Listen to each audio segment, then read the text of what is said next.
Want help to grow your business? Download BRiN, the world's first business advisor in your pocket. To find out more, visit BRiN.ai or search the App Store today.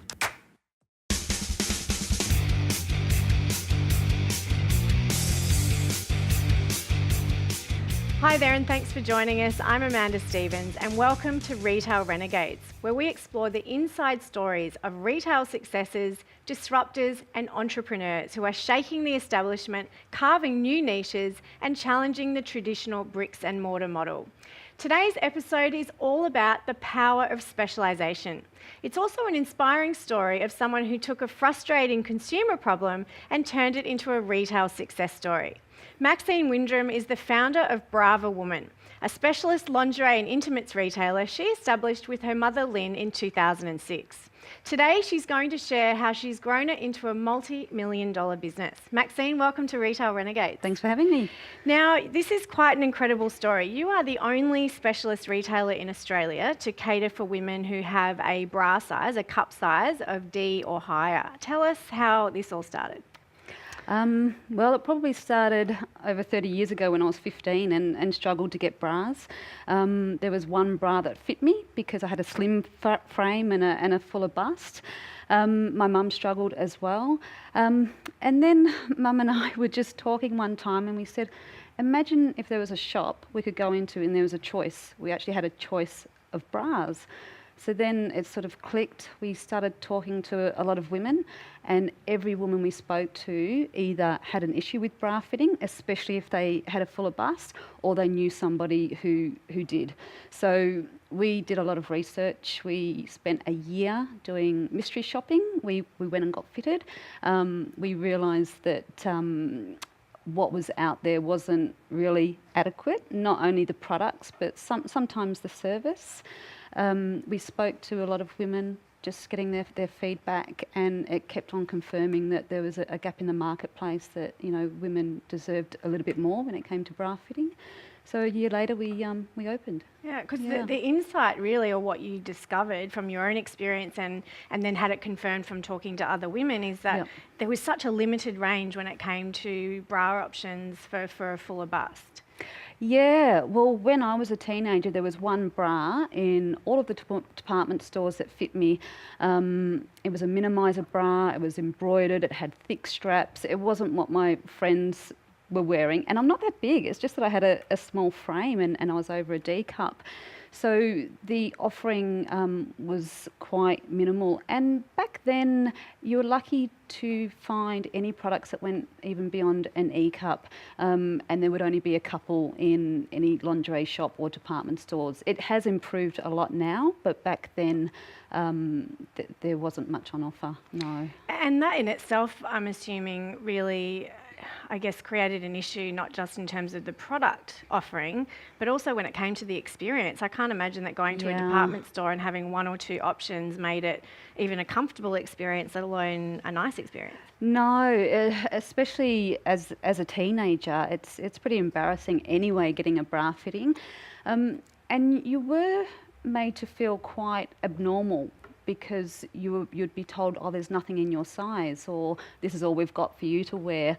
And unfortunately, it's often the same story now, even 30 years later. It has gotten better, but women still often feel negative about their bodies once they've had a bra fitting. So the self-esteem issues for women, and especially young girls, can be pretty awful. Yeah, it's a pretty awful experience sometimes. Yeah. So you're at this point where you identified that it's a frustration for you. Yep. You've had it confirmed that you're not alone. You and your mum do this research, spend 12 months doing the research. What then? Because you didn't have a background in retail. So what was how did you take this leap into opening a store? Bit of naivety, probably. Neither my mum or I had worked in retail. We'd never had a business before. We actually didn't even like shopping and still don't. So it wasn't actually... So you're a retailer, you have 3 stores now and you don't like shopping. Yeah, I still don't like shopping. It's our staff do. They love it. But no, I don't like shopping. For us, it's more about helping women to feel better about themselves. So it's very much about the fit. And also to get pretty bras and to help them feel good, but it was very much about giving women a better experience than what we had and that a lot of women have had. Yeah. And so opening this retail store, given you had no retail background, and it's a pretty specialist niche that you're going into. Yeah. It's not been done before in Australia, certainly. What was your inspiration? Did you look at a model in a different category that you adapted, or what sort of gave you the confidence to do this when there was no precedence? Yeah, well, after a few months of researching, we were doing quite a bit of online research, and we did actually come across a UK chain store who were doing exactly what we'd planned to do. They had 10 stores just doing D cup and above. So this was actually a good thing for us because Mum actually went over there and visited a couple of their stores and just had a look at how they were doing it. And we figured if UK have 10 strong stores just in this niche, just in D cup and up, and Australia doesn't have one, then that gave us a pretty good indication that it could work. Yeah. Did you worry though that Australia is a much smaller market? I mean, obviously over there we're talking population and concentration of population is much different to Australia. Did you ever sort of have that feeling in the early stages of what if there's just not enough? What if there's just not enough customers for us? Look, all of that crossed our mind. We probably would have asked more questions had we known what to ask. We didn't have much experience. So we very much went based on what we were hearing from women. So when it came to the business perspective and is it feasible, we weren't exactly sure. We did take a risk.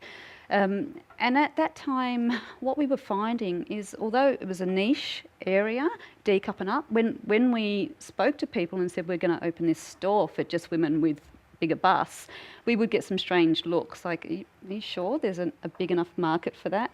And but the more research we did and the figures we were looking at, it looked like there was between 40 and 50% of women that were D cup or above. So it wasn't so much niche. It was actually more mainstream, but it just wasn't very well catered for. Yeah. And so you opened the store. What were some of the lessons or trials and tribulations that you can share with us that happened in the early stages of opening a retail store? Oh, there's lots of lessons. It was exciting. It was fun. Setting up the shop and buying all this beautiful lingerie, not really knowing how it was going to fit. I think though one of the biggest lessons we had is we'd never fitted a bra on a woman before. We also, and I wasn't completely comfortable with that either. It's a very intimate situation. Yeah, you're standing with a woman who's half naked. You're talking about her body and talking her through it. I had to get comfortable with that myself. And we did a few bra fitting courses with the major manufacturers. And they would teach you with a tape measure. It was all about numbers and letters. But we discovered, I would say it was probably within 2 or 3 months, that it didn't work, especially with women above a D cup, because the breast is a volume. It's not a straight line. It's like measuring a glass of milk, with a ruler. It just doesn't work.